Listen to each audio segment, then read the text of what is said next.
Hi everyone, welcome back to YouTube channel. ಬಹಳಷ್ಟು ವಿದ್ಯಾರ್ಥಿಗಳು already KCET application ಹಾಕಿದ್ದೀರಾ. ಆ ಒಂದು KCET ಅಪ್ಲಿಕೇಶನಲ್ಲಿ adding number name miss match ಆಗಿದ್ದರೆ ಅವರಿಗೆ ಒಂದು ಬಿಗ್ ಅಪ್ಡೇಟ್ ಇದೆ. ಅವರು ನೇಮ್ ಕರೆಕ್ಷನ್ ಮಾಡಿಕೊಳ್ಳೋದು ಕಂಪಲ್ಸರಿ ಅನಿವಾರ್ಯವಾಗಿದೆ. ಯಾಕೆಂದರೆ ಅವರ ಒಂದು SC ಕ್ಯಾಟಗರಿ ಇದ್ದರೂ ಕೂಡ ನೇಮ್ ಮಿಸ್ ಮ್ಯಾಚ್ ಆಗಿತ್ತಂದರೆ ಜನರಲ್ ಕ್ಯಾಟಗರಿಯಲ್ಲಿ ಕನ್ಸಿಡರ್ ಮಾಡೋರು ಇದ್ದಾರೆ. ಅದಕ್ಕೆ ಸಂಬಂಧಪಟ್ಟಂತೆ ಒಂದು ಮುಖ್ಯವಾದಂಥ ಒಂದು ನೋಟಿಸ್ ಬಿಟ್ಟಿದ್ದಾರೆ. ಏನದು ನೋಟಿಸ್ ಅನ್ನೋ ಬಗ್ಗೆ ಸಂಪೂರ್ಣ ಮಾಹಿತಿ ಮೊದಲು ಈ ಒಂದು ವಿಡಿಯೋನ ಪೂರ್ಣವಾಗಿ ನೋಡಿ. ಓಕೆ, ಹಾಗೆ ಯಾವೆಲ್ಲ ಹೊಸ ನೋಡೋರಿದ್ದೀರಾ ಮಿಸ್ ಮಾಡಿ ನಮ್ಮ ಚಾನಲ್ ಸಬ್ಸ್ಕ್ರೈಬ್ ಮಾಡ್ಕೊಳ್ಳಿ. ನೋಟಿಫಿಕೇಷನ್ ಬೆಲ್ ಐಕಾನ್ ಕೂಡ ಓಕೆ ಮಾಡ್ಕೊಳ್ಳಿ. ನಾನು ಯಾವುದೇ ಒಂದು ಹೊಸ ವಿಡಿಯೋ ಬಿಟ್ಟರೆ ತಕ್ಷಣದಲ್ಲಿ ನೀವು ಮೊದಲಿಗೆ ನೋಡಿದ ತಕ್ಷಣ ನಿಮಗೆ ಸರಿಯಾದಂಥ ಮಾಹಿತಿ ತೆಗೆದುಕೊಳ್ಳೋರಾಗ್ತೀರಾ. ಇಲ್ಲಿ ಮುಖ್ಯವಾಗಿರುವಂಥ ಏನಿದೆ ನೋಟಿಸ್ ಅನ್ನೋ ಬಗ್ಗೆ ನೋಡೋಣ. ಇಲ್ಲಿ KEA ಓಪನ್ ಮಾಡೋಣ. ಈ ಒಂದು ವೆಬ್ಸೈಟಲ್ಲಿ ಪ್ರವೇಶ ಇಲ್ಲಿ 2024 ಇಲ್ಲಿ ಒಂದು ಅಪ್ಡೇಟ್ ಕೊಟ್ಟಿದ್ದಾರೆ. ನೋಡಿ ಏನಿದೆ, UGCET 2023 online application come verification. ಅಲ್ಲಿ UGCET 2024 ಆಗಬೇಕಾಗಿತ್ತು, ಅಲ್ಲಿ ಮಿಸ್ ಆಗಿ ಅವಾಗ KEA ಕಡೆ ಅಂತಾನೆ 2023 ಅಂತಾಗಿದೆ. ಮಿಸ್ಅಂಡರ್ಸ್ಟ್ಯಾಂಡ್ ಮಾಡ್ಕೋಬೇಡಿ. ಇಲ್ಲೇನಿದೆ, UGCET 2024 online application come verification ಮಾಡಲು ಆಡಿ ನಂಬರ್ ಪ್ರಮಾಣ ಪತ್ರದ ತಿದ್ದುಪಡಿ ಮಾಡಲು ಅವಕಾಶ 20/2/2024 ಏನಿದೆ ಆ ಒಂದು PDF ಓಪನ್ ಮಾಡಿ ನೋಡೋಣ. ಓಕೆ, ಇದನ್ನು ಡೌನ್ಲೋಡ್ ಮಾಡ್ತೀನಿ. ನೋಡಿ, ಇಲ್ಲಿ ಕರ್ನಾಟಕ ಎಕ್ಸಾಮಿನೇಷನ್ ಅಥಾರಿಟಿ, ಕರ್ನಾಟಕ ಪರೀಕ್ಷಾ ಪ್ರಾಧಿಕಾರದಿಂದ 20/2/2024 ಒಂದು ಹೊಸ ನೋಟಿಫಿಕೇಶನ್ ಬಿಟ್ಟಿದ್ದಾರೆ. ಆ ಒಂದು ನೋಟಿಫಿಕೇಶನ್ ಅಂದರೆ ಸೂಚನೆ ಬಿಟ್ಟಿದ್ದಾರೆ. ಏನು ನೋಡೋಣ. ಇಲ್ಲಿ ನೋಡಿ, UGCET ಆನ್ಲೈನ್ ಅರ್ಜಿ ಮತ್ತು ವೆರಿಫಿಕೇಷನ್ ಮಾಡಲು ಆಡಿ ಪ್ರಮಾಣ ಪತ್ರ ತಿದ್ದುಪಡಿ ಮಾಡಲು ಅವಕಾಶ ಕೊಟ್ಟಿದ್ದಾರೆ. ಇಲ್ಲೇನಿದೆ, UGCET 2024 ಆನ್ಲೈನ್ ಅರ್ಜಿ ಮತ್ತು ವೆರಿಫಿಕೇಷನ್ ಮಾಡಲಾಗಿ ನೋಂದಣಿಗಾಗಿ ಈ ಹಿಂದೆ ಹಲವು ಬಾರಿ ಅಭ್ಯರ್ಥಿಗಳಿಗೆ ತಮ್ಮ SSLC 10ನೇ ತರಗತಿ ಅಂಕಪಟ್ಟಿಯಲ್ಲಿರುವಂಥ ಹೆಸರು, ಮೊದಲಕ್ಷರಗಳು, ಡಾಟಾ ಸ್ಪೇಸ್ ಉಪನಾಮ ಒಳಗೊಂಡಂತೆ ಆಡಿ ಪ್ರಮಾಣ ಪತ್ರದಲ್ಲಿ ತಾಳೆ ಆಗಬೇಕೆಂದು ತಿಳಿಸಲಾಗಿದೆ. ಅಂದರೆ ನಾನು ಒಂದು ಮಂತ್ ಮೊದಲೇ ಆಲ್ರೆಡಿ ಇದ್ರ ಬಗ್ಗೆ ನಾನು ಭಾಳಷ್ಟು ಅಪ್ಡೇಟ್ಗಳು ಕೊಟ್ಟಿದ್ದೀನಿ.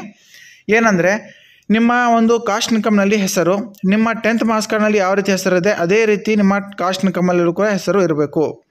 ನಿಮ್ಮ ಜಾತಿ ಮತ್ತು ಆದಾಯ ಪ್ರಮಾಣ ಪತ್ರದಲ್ಲಿ ನಿಮ್ಮ SSLC ಮಾರ್ಕ್ಸ್ ಕಾರ್ಡ್ನಲ್ಲಿ ಯಾವ ರೀತಿ ಹೆಸರಿದೆ ಅದೇ ರೀತಿ ಇರಬೇಕು. ಫಾರ್ ಎಕ್ಸಾಂಪಲ್, ಈಗ ರಮೇಶ್ ಬಿರಾದರ್ ಅಂತ ಒಂದು SSLC ಮಾರ್ಕ್ಸ್ ಕಾರ್ಡಲ್ಲಿದ್ದರೆ ನಿಮ್ಮ ಕಾಸ್ಟ್ ಇನ್ಕಮಲ್ಲೂ ಕೂಡ ರಮೇಶ್ ಬಿರಾದರ್ ಅಂತಲೇ ಇರಬೇಕು. ಈ ರೀತಿ ಇರದಿದ್ದವರಿಗೆ ಒಂದು PDF ಲಿಸ್ಟ್ ಮಾಡೋರಿದ್ದಾರೆ. ಏನಿದೆ ನೋಡೋಣ. ಇಲ್ಲಿ ಮೊದಲ ಅಕ್ಷರಗಳಾಗಿರಲಿ, ಒಂದು ಸ್ಪೇಸ್ ಆಗಿರಲಿ, ಒಂದು ಸ್ಪೇಸ್ ಕೂಡ ಕನ್ಸಿಡರ್ ಮಾಡೋರಿದ್ದಾರೆ ಅಂತ ತಿಳಿಸಿದ್ದಾರೆ. ಆದ ಕಾರಣಕ್ಕಾಗಿ ಯಾವೆಲ್ಲ ಒಂದು ವಿದ್ಯಾರ್ಥಿಗಳಿಗೆ ಈ ರೀತಿ ಆಗಿದೆ, ಇನ್ನೊಂದು ಸಲ ಹೊಸದಾಗಿ ಇಂಗ್ಲೀಷ್ನಲ್ಲಿ as per 10th marks card ಪ್ರಕಾರ ಕಾಸ್ಟ್ ಇನ್ಕಮ್ ತೆಗೆದುಕೊಳ್ಳಿ. ಓಕೆ, ಇಲ್ಲೇನಿದೆ, ಮೊದಲ ಅಕ್ಷರಗಳು, ಡಾಟಾ ಸ್ಪೇಸ್ ಉಪನಾಮ ಒಳಗೊಂಡಂತೆ ಆಡಿ ಪ್ರಮಾಣ ಪತ್ರದಲ್ಲೂ ತಾಳೆ ಆಗಬೇಕೆಂದು ತಿಳಿಸಲಾಗಿದೆ. ಎರಡೂ ಕೂಡ ಕಂಪೇರ್ ಮಾಡಿದ್ರೆ ಎರಡೂ ಸೇಮ್ ಇರಬೇಕು. SSLC ಮಾರ್ಕ್ಸ್ ಕಾರ್ಡ್ನಲ್ಲೂ ಹೆಸರು ಸೇಮ್ ಇರಬೇಕು, ನಿಮ್ಮ ಜಾತಿ ಮತ್ತು ಆದಾಯ ಪ್ರಮಾಣ ಪತ್ರದಲ್ಲೂ ಹೆಸರು ಸೇಮ್ ಇರಬೇಕು. ಅದು ಅಂದಾಗ ಮಾತ್ರ ಆ ಒಂದು ಕ್ಯಾಟಗರಿ ರಿಸರ್ವೇಷನ್ ನಿಮಗೆ ಕೊಡ್ತಾರೆ. ಇಲ್ಲದಿದ್ದರೆ ಜನರಲ್ ಮೆರಿಟಲ್ಲಿ ಕನ್ಸಿಡರ್ ಮಾಡ್ತಾರೆ. ಯಾಕೆ ಅಂದರೆ ಇಲ್ಲಿ ನೋಡಿ ಏನಿದೆ ತೆಳಗಡೆ. ಆದರೂ ಅಭ್ಯರ್ಥಿಗಳು ಈ ಒಂದು ಸೂಚನೆ ಮೊದಲೇ ಕೊಟ್ಟಿದ್ದಾರೆ KEA ಅವರು. ಇದ್ರ ಬಗ್ಗೆ ನಾನು ಬಹಳಷ್ಟು ವಿಡಿಯೋಗಳಲ್ಲಿ ಕೂಡ ತಿಳಿಸಿದ್ದೀನಿ. ಆ ಬಹಳಷ್ಟು ವಿದ್ಯಾರ್ಥಿಗಳು ಕರೆಕ್ಷನ್ ಕೂಡ ಮಾಡಿಕೊಂಡು ಸರಿಯಾದಂಥ ಆಡಿ ನಂಬರ್ ಕೂಡ ಎಂಟರ್ ಮಾಡಿದ್ದಾರೆ. ಅವರಿಗೆ ತೊಂದರೆ ಇಲ್ಲ. ಓಕೆ, ಇಲ್ಲೇನಿದೆ, ಆದರೂ ಅಭ್ಯರ್ಥಿಗಳು ಸಲ್ಲಿಸಿರುವ ಅರ್ಜಿಗಳನ್ನು ಗಮನಿಸಿದಾಗ ಕೆಲವು ಅಭ್ಯರ್ಥಿಗಳು ಕೋರಿರುವ ಜಾತಿ, ಆದಾಯ, HK, NCLC ಹಾಗೂ ಧಾರ್ಮಿಕ ಅಲ್ಪಸಂಖ್ಯಾತರ ಮೀಸಲಾತಿಗೂ ಅರ್ಜಿಯಲ್ಲಿ ಕೋರಿದ್ದರು.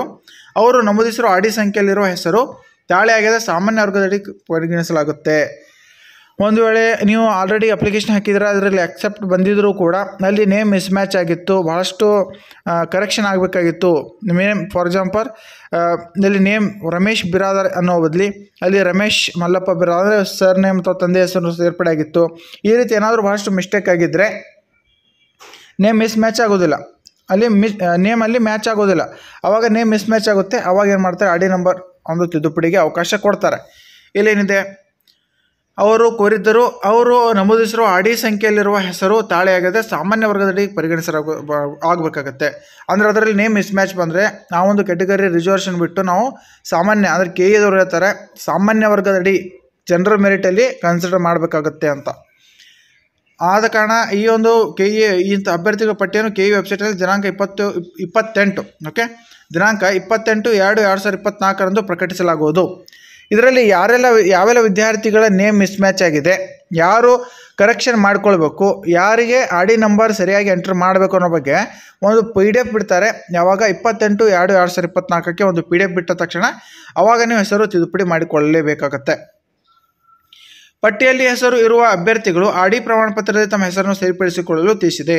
ಯಾವೆಲ್ಲ ವಿದ್ಯಾರ್ಥಿಗಳ ಒಂದು PDF ಲಿಸ್ಟಲ್ಲಿ ಹೆಸರು ಬಂದಿರುತ್ತೆ, 28ನೇ ತಾರೀಕಿಗೆ PDF ಬಿಡ್ತಾರೆ.